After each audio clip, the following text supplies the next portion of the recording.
شہر حیدرآباد نے مبینہ اجتماعی عصمت رزی کے دو سنسنی خیز اور دل دہلا دینے والے واقعات سامنے آئے ہیں۔ ونستھلی پورم پولیس اسٹیشن کی حدود میں بچپن کی دوست اور اس کے ساتھیوں کے ہاتھوں خاتون سافٹ ویئر انجینئر بے رحمی کا نشانہ بنی ہیں۔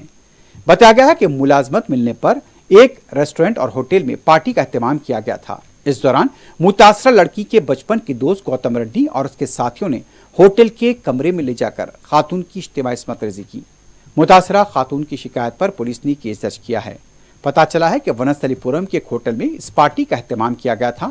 خاتون اور اس کے دوست یہاں پر یہ بتایا گیا کہ خاتون نہیں بلکہ اس کے دوست مینوشی کر رہے تھے اور نشے کی حالت میں لڑکی کو کمرے میں لے جا کر اس کی مبینہ اجتماعی عصمت رزی کی گئی۔ پولیس نے کیس درج کیا ہے اور اس کی تحقیقات جاری ہے۔ دوسری طرف عثمانیہ یونیورسٹی پولیس اسٹیشن کے حدود میں ایک شکایت درج ہوئی ہے جس میں خاتون نے بتایا کہ چلتی بس میں اس کی عصمت رزی کی گئی ہے۔ خانگی بس میں خاتون اپنی بچی کے ساتھ سفر کر رہی تھی اور اس سفر کے دوران ہی اس کی عصمت رزی کی گئی۔ پولیس کے مطابق متاثرہ خاتون نے منگل کی صبح 100 نمبر پر کال کرتے ہوئے تفصیلات بتائیں اور کہا کہ سلیپر بس میں 2 ڈرائیورز تھے اور بس میں دوسرے مسافرین موجود تھے لیکن سب سو رہے تھے۔ درمیانی شب میں ایک ڈرائیور نے اس کے ساتھ زیادتی کی۔